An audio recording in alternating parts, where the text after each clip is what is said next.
এজন সাধাৰণ ল'ৰা যাৰ ঘৰত টকাৰ অভাৱ আছিল, যিয়ে সৰুতে পৰিয়ালৰ পৰা আঁতৰি থাকিব লগা হৈছিল। সেই ল'ৰাজনী এদিন বিশ্ব ক্ৰিকেটৰ হিটমেন হৈ উঠিল।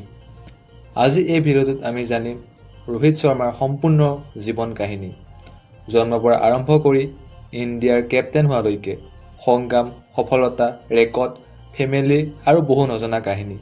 তাই ভিডিঅ'টো শেষলৈ চাব, কাৰণ ৰোহিত শৰ্মাৰ জীৱনৰ এনে বহুত কথা আছে যি হয়তো আমি আগতে কেতিয়াও শুনা নাছিলোঁ। তে আহক আমি দেৰি নকৰি ভিডিঅ'টো আৰম্ভ কৰোঁ। ৰোহিত শৰ্মাৰ সম্পূৰ্ণ নামটো হৈছে ৰোহিত গুৰুনাথ শৰ্মা। তেওঁ জন্ম হয় 1987 চনৰ 30 এপ্ৰিলত নাগপুৰত। তেওঁ দেউতাক গুৰুনাথ শৰ্মাই ট্ৰেন্সপৰ্ট কোম্পানীত কৰ্মৰত আছিল। মাক পূৰ্ণিমা শৰ্মা হাউচৱাইফ আছিল। পৰিয়ালৰ আৰ্থিক অৱস্থা ইমান ভাল নাছিল। এতিয়া যিজন কোটি টকাৰ মালিক, সেই ৰোহিতে সৰুতে বহু কষ্ট দেখিছিল। ঘৰৰ অৱস্থা বেয়া থকাৰ বাবে ৰোহিতে বেছিভাগ সময়ত ককাক আইতাকৰ লগত থাকিছিল। সৰুৰে পৰা তেওঁ বহুত দুষ্ট আছিল, কিন্তু ক্ৰিকেটৰ প্ৰতি অসীম ভালপোৱা আছিল। ৰোহিত শৰ্মাৰ ক্ৰিকেটৰ আৰম্ভণি। ৰোহিত প্ৰথমে বেটছমেন নাছিল, তেওঁ প্ৰথম অফ স্পিনাৰ বলাৰ আছিল। তেওঁ ক্ৰিকেটৰ একাডেমীত ভৰ্তি হৈছিল এজন কোচৰ সহায়ত। সেই কোচজনৰ নাম আছিল দিনেশ ৰেড। দিনেশ ৰেডে ৰোহিতৰ বেটিঙৰ টেলেণ্ট দেখি আচৰিত হৈছিল। তেওঁ বুজি পাইছিল এই ল'ৰাজনৰ ভিতৰত কিবা বিশেষ আছে, কিন্তু একাডেমীত ফি দিব পৰা অৱস্থা নাছিল।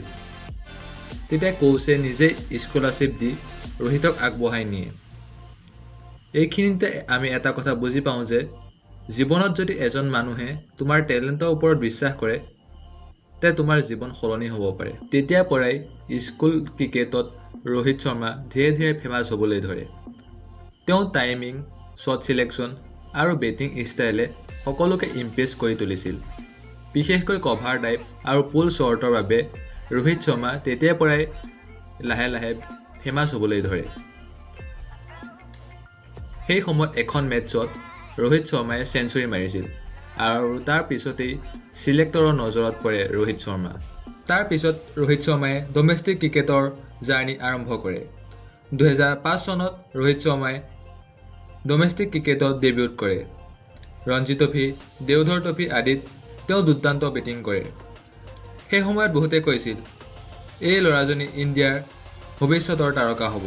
ৰোহিত শৰ্মাই তেতিয়া মিডল অৰ্ডাৰত বেটিং কৰিছিল, আৰু প্ৰেছাৰ ছিটুৱেশ্যনত তেওঁ কেনেদৰে শান্ত হৈ খেলিব লাগে তেওঁ সেই বিষয়ে তেতিয়াই জানিছিল।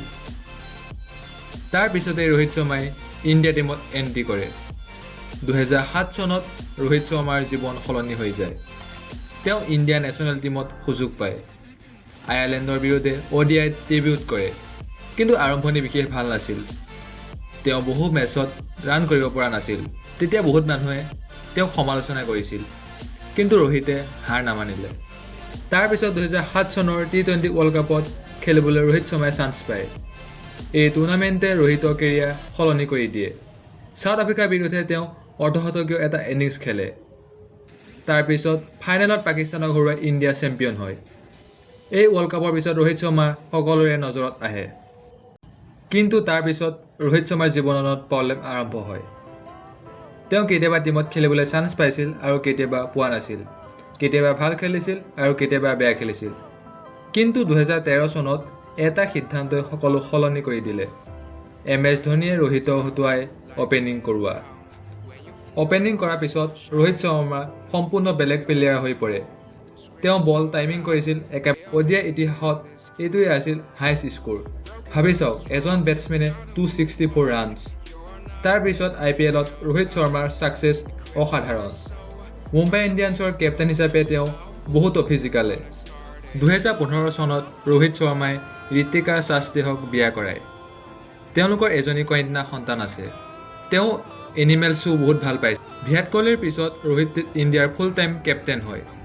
তেওঁ কেপ্টেইনশ্বিপ ইণ্ডিয়া বহুত ছিৰিজ জিকিছিল, আৰু 2024 চনৰ T20 ৱৰ্ল্ড কাপ জিকাৰ পিছত ৰোহিতৰ নাম ইতিহাসত আজিও উজ্বলি থাকে। ৰোহিত শৰ্মাৰ জীৱনে আমাক এটা ডাঙৰ শিক্ষা দিয়ে।